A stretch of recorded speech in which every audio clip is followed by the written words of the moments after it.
हम लोग का गठबंधन पहले हो गया बिहार की जनता के साथ, और जन सुराज ने कह दिया कि हम लोग लड़ेंगे 243 सीट।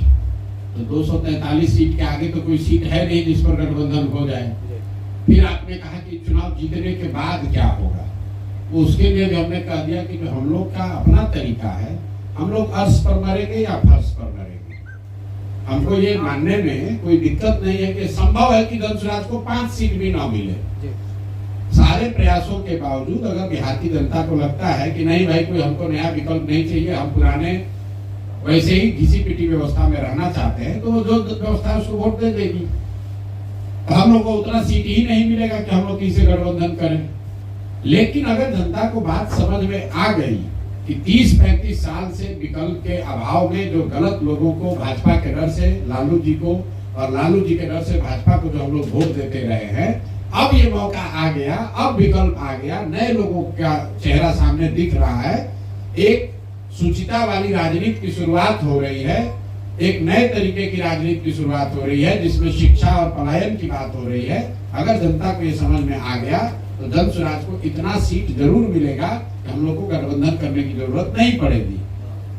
वर्स्ट मान लीजिए कि नहीं हुआ तो भी मान लीजिए, आप ही की बात मान लें कि कुछ सीट आ गया, तो 2025 में भी गठबंधन नहीं, 2029 में भी गठबंधन नहीं। अकेले आए हैं, अकेले ही बिहार को सुधारने का जज्बा लेकर आए हैं। चाहे 5 वर्ष लगे, 10 वर्ष लगे, इसकी ईमानदारी और इसकी शुद्धता में न आज कोई आंच आई है न आगे। जब तक मैं हूं तब तक इसकी ईमानदारी और शुचिता में कोई फर्क नहीं आएगा। करने में चाहे इसको 20 वर्ष लग जाए, 10 वर्ष लग जाए, उसमें कोई कॉम्प्रोमाइज का सवाल नहीं है। बिहार सरकार की नाकामियों को आप क्रिटिसाइज करते हैं, लेकिन आपके पार्टी के इस विधानसभा में कैंडिडेट का कैसे सिलेक्शन होगा? कैंडिडेट का कैसे सिलेक्शन होगा? देखिए, ये तो पहले बिहार में कोई दल है जो कि कैंडिडेट का आवेदन ले रहा है? पहला दल जन सुराज है जो चुनाव से साल भर पहले लोगों का आवेदन हम लोग ले रहे हैं और लोगों को कह रहे हैं कि आप संभावित प्रत्याशी के तौर पर पर्चा, बैनर, पोस्टर लगाकर अपने क्षेत्र में प्रचार कीजिए। और पहला ऐसा दल है जो कह रहा है कि हम जून जुलाई में आपको बता देंगे कि आपका उम्मीदवार कौन होगा। तो जो लोग चुनाव लड़ना चाहते हैं, इसी समाज से निकले हैं, वो अपना दावा रख रहे हैं, जनता के बीच में भी रख रहे हैं, जन सुराज के लोगों के बीच में भी रख रहे हैं। जिसके नाम पर सबकी सहमति बनेगी वो उम्मीदवार बन जाएगा।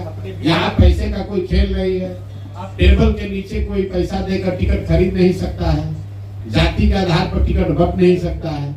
जिसको भी क्षेत्र की जनता, हमने पहले कहा है, जन सुराज का स्लोगन है सही लोग, मजबूत लोग नहीं, बालू माफिया नहीं, शराब माफिया नहीं। हमको मजबूत आदमी नहीं चाहिए, हमको सही आदमी चाहिए। जिसको क्षेत्र की जनता सही समझे उसको हम लोग उम्मीदवार बनाएंगे।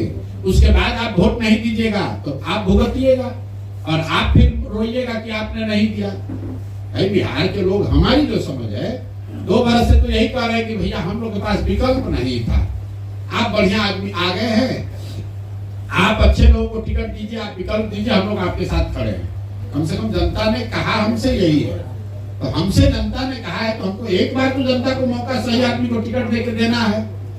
अगर जनता नहीं देगी वोट तो फिर उनसे जाकर पूछेंगे, भाई तुम तो कहे थे कि सही आदमी को वोट दोगे, और नहीं दोगे तो फिर जो दुर्गति में जी रहे हो इसी में आगे जीना पड़ेगा। आपने बिहार के हर जिला का, इस विधानसभा में आप चुनाव लड़ने जा रहे हैं, तो आप इस विधानसभा का आपका ये जीत का की फैक्टर क्या रहेगा? जीतने का की फैक्टर क्या रहेगा? जीतने का की फैक्टर जो है बिहार में वो ये है कि यहाँ 2/3 से ज्यादा जनता, चाहे वो राजद समर्थक हो, भाजपा समर्थक हो, जदयू समर्थक हो, कांग्रेसी हो, कहीं ना कहीं उन लोगों ने ये मान लिया है कि हमें बदलाव चाहिए। बिहार में आप लोग भी पत्रकार हैं, बदलाव होना चाहिए, कुछ नया होना चाहिए, इसको लेकर तो हर जगह सहमति है। अब वो जन सुराज होना चाहिए कि नहीं होना चाहिए, इस पर बहस हो सकती है। लेकिन बिहार में 35 साल से लालू नीतीश भाजपा की जो सरकार चल रही है, इससे अलग कुछ होना चाहिए, जहां शिक्षा और पलायन की बात होनी चाहिए, बिहार में भी तरक्की होनी चाहिए, भ्रष्टाचार रुकना चाहिए। इसको लेकर तो पूरे बिहार में एक तरह से एक मत है लोग। तो की फैक्टर यही है कि लोगों की राजनीतिक बंधुआ मजदूरी विकल्प के अभाव में गलत लोगों को वोट देने की जो परिपाटी बन गई है, मजबूरी बन गई है, उससे निकलने का जन सुराज रास्ता दे रहा है। और मेरा विश्वास है कि जनता को ये बात समझ में आएगी। आप उम्मीदवारों की घोषणा होने दीजिए, आपको एक तरफा जन सुराज के लोग ही हर जगह दिखेंगे। आपकी सरकार बनती है तो शराबबंदी खत्म कर देंगे? बिल्कुल 1 घंटा के अंदर कर देंगे। इसमें कोई इफ वक्त किंतु परंतु नहीं है। कोई वोट का इसमें राजनीति नहीं है। शराबबंदी का जारी रखने का कोई आधार नहीं है। पहली बात की शराबबंदी बिहार में लागू है ही नहीं है। आप जितने पत्रकार बंधु हैं, आप बताइए कि शराबबंदी आपके जिले में लागू है?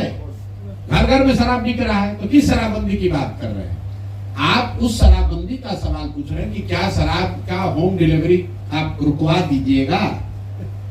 तो हम आपको कह रहे हैं हाँ, शराब की होम डिलीवरी रुकवा देंगे, उसके जगह कुछ रेगुलेटेड दुकान खुल जाए, दुकान से शराब बिके, जिसको लेना है वो ले, पैसा दे, टैक्स भरे।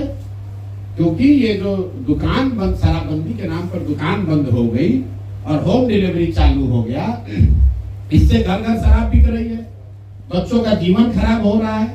और बिहार सरकार का गरीब जनता का 15 से 20 हजार करोड़ रुपए का सालाना नुकसान हो रहा है। ये पैसा जा कहाँ रहा है?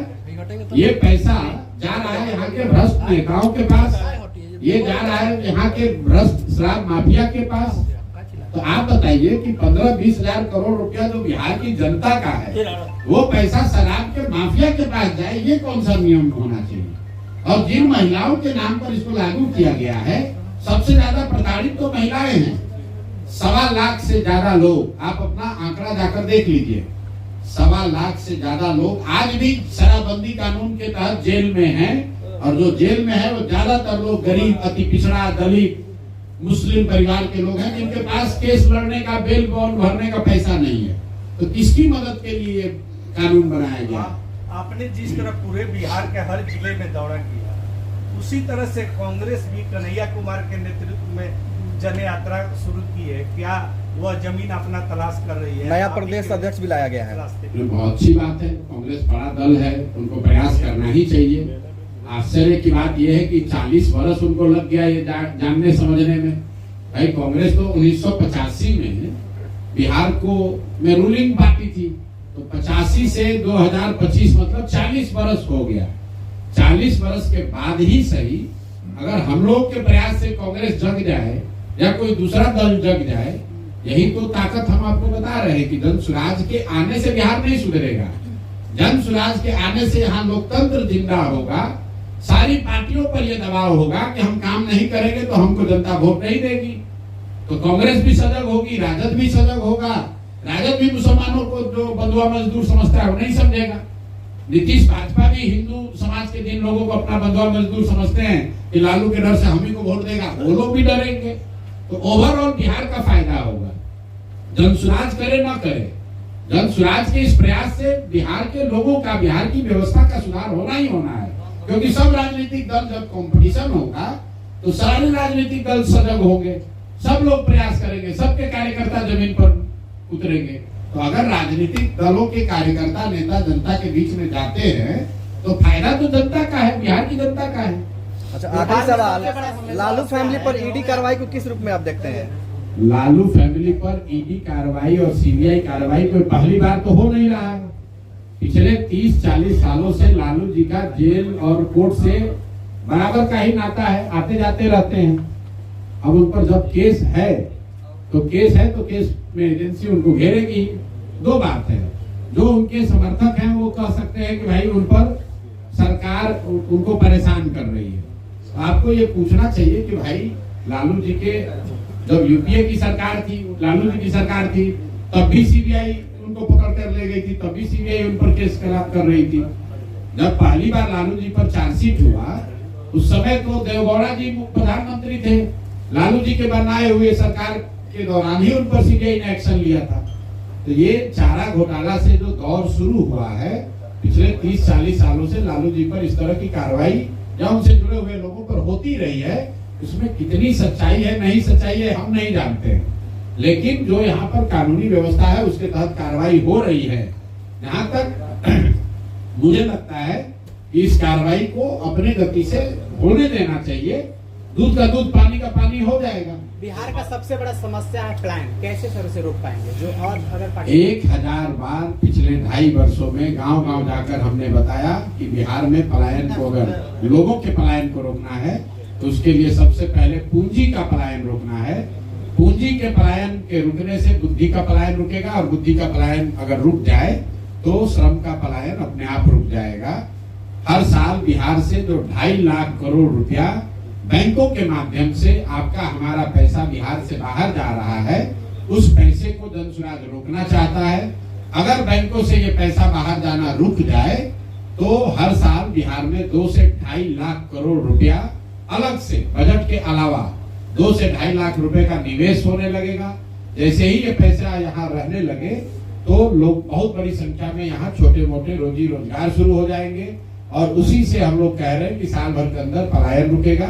दूसरा पलायन रोकने के लिए हम लोगों ने ये कहा कि अगर मनरेगा को खेती से जोड़ दिया जाए तो बहुत बड़ी संख्या में जो कृषि आधारित मजदूर बाहर जा रहे हैं वो बिहार में ही कृषि आधारित जो क्षेत्र में मजदूरी कर पाएंगे। तो जनसुराज ने 2 रास्ते बताए हैं। पूंजी का पलायन रोककर बुद्धि और श्रम का पलायन रोका जाए, और दूसरा जो खेती आधारित व्यवस्था है उसमें मनरेगा को खेती से जोड़कर बहुत बड़ी संख्या में जो खेतिहर मजदूर हैं उनके पलायन को रोकने की बात कही गई है। सर, आप जिस तरह कह रहे हैं कि शराबबंदी 1 घंटा में शुरू कर देंगे, क्योंकि आप गोपालगंज में प्रेस कॉन्फ्रेंस कर रहे हैं, इस स्थिति में गोपालगंज की 3 समस्या सदियों से रहा है, और जो भी पार्टी आता है कहता है गंडक, गुंडा और गंडा, और उसके जो समस्या रहा है सदियों से आते रहा है। तो क्या आप आश्वस्त करेंगे गोपालगंज की जनता को? इसी तरह का भाषण कर दिए।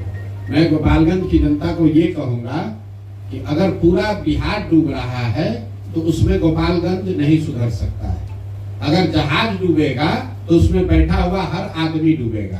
पूरे बिहार में अगर चीनी मिल बंद हो रहा है तो गोपालगंज में गन्ना किसानों का भला नहीं हो सकता है। अगर पूरे बिहार में बाढ़ और नदियों के कटाव की समस्या है तो यहाँ पर गंडक की समस्या से निजात नहीं दिलाया जा सकता है। अगर पूरे बिहार में गुंडागर्दी और लॉ एंड ऑर्डर खराब है तो गोपालगंज को आप स्विट्जरलैंड नहीं बना सकते हैं।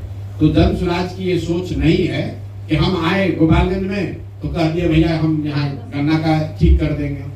जो बात हम लोग बता रहे हैं कि जब तक बिहार की स्थिति नहीं सुधरेगी तब तक गोपालगंज की भी स्थिति नहीं सुधरेगी, सिवान की भी नहीं सुधरेगी, चंपारण की भी नहीं सुधरेगी। ऐसा तो है नहीं कि सिवान बहुत अच्छा चल रहा है और गोपालगंज खराब है। ऐसा तो है नहीं कि चंपारण में चीनी मिल बढ़िया चल रहा है और गन्ना किसान गोपालगंज में परेशान है। लेकिन इसके साथ साथ जब हम लोगों ने पदयात्रा की है तो ये भी कहा कि एक बिहार को सुधारने का मैप है, साथ साथ गोपालगंज नहीं, गोपालगंज के 200 से ज्यादा अलग अलग प्रखंडों का योजना बनाकर जारी करने की बात कही है। आप पूरे गोपालगंज की बात कर रहे हैं, यहाँ पर अंतर्राज्यीय बस अड्डा बनना चाहिए, इसकी भी बात करनी है। और जो गंडक के कटाव का मामला है, बाढ़ का मामला है, उसकी भी बात करनी है। आप जल जमाव की जो यहाँ समस्या है उसकी बात आप नहीं कर रहे हैं। गोपालगंज में आधा अगर पंचायत बाढ़ से प्रभावित है तो करीब करीब आधा पंचायत में जल जमाव की भी तो समस्या है। ऐसा तो नहीं है कि यहाँ 2 चीनी मिल जो चल रहा है वहां पर भी जो उस गन्ने के तौल में जो चोरी हो रही है उसका तो आप सवाल नहीं उठा रहे।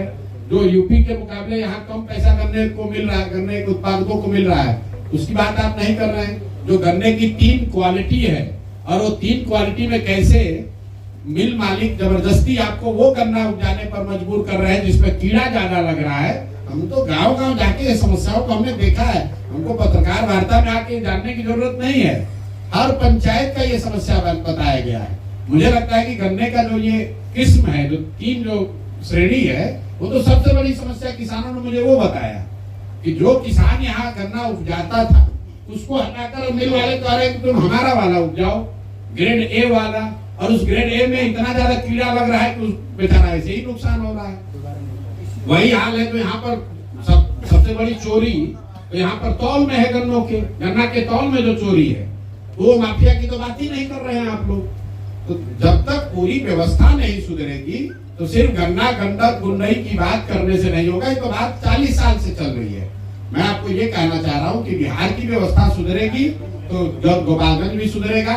और जहां तक जनसुराज की समझ की बात है तो 2 साल हमने यही तो लगाया है कि गांव गांव जाकर समझे कि गोपालगंज के गांव में, बेतिया के गांव में, सुपौल के गांव में क्या समस्या है, ताकि जब व्यवस्था को सुधारने का अवसर मिले तो निचले स्तर पर जो जानकारी इकट्ठा की गई है उसको देखकर कोई न कोई रास्ता निकाला जा सकता। आखिरी सवाल है सर कि 29 मार्च को अमित शाह भी आ रहे हैं बिहार में, कई बड़ी पार्टी कब आ रहे हैं? 29 मार्च को। हाँ। तो क्या लग रहा है कि विधानसभा चुनाव वो निर्धारित समय पे हो जाएगी या पहले हो जाएगी? भाई आपने अभी आपको एक कार्यक्रम पता चला कि अमित शाह आ रहे हैं 29 मार्च को। हम आपको बिना उनके कार्यक्रम के जाने हुए बता देते हैं कि अगले 6 महीना में प्रधानमंत्री और अमित शाह को पूरे देश में सबसे ज्यादा प्यार बिहार से ही हो जाएगा। सारी योजनाओं की घोषणा बिहार से ही होगी। बजट अब बिहार के लिए ही बनेगा। किसान निधि का बटन जो प्रधानमंत्री को दबाना है वो भी आके बिहार से दबाएंगे। अब नवंबर के बाद फिर अगले चुनाव तक भूल जाएंगे। तो इसमें नई बात क्या है? अमित शाह बिहार के बारे में कितना सूचित हैं, कितना जानकारी है। जब वो आएंगे तो आप लोग पत्रकार वार्ता कीजिएगा, हमसे तो आप सवाल पूछ रहे हैं। अमित शाह से पूछिएगा गोपालगंज आ रहे हैं कि कहाँ आ रहे हैं? पटना आ रहे हैं। पटना आ रहे हैं। चलिए पटना आ रहे हैं तो पटना के पत्रकारों को पूछिएगा कि कितना बिहार में जिला है, यही बताइए। कई गो जिला है ये बताइए। बिहार में अभी बीपीएससी के बच्चों पर लाठी चली तो अमित शाह कहाँ थे? गुजरात में अगर किसी बच्चे पर लाठी चल जाए तो प्रधानमंत्री और गृह मंत्री वहां तुरंत पहुंच जाएंगे। गुजरात में एक दिन बाढ़ आता है, पूरा केंद्र सरकार वहां जाकर बैठती है। बिहार में हर साल बाढ़ आता है, कोई सुध लेने नहीं आता है। आपने अमित शाह मोदी का कोई बयान सुना? आप यहाँ चीनी मिल पर कुछ बोले?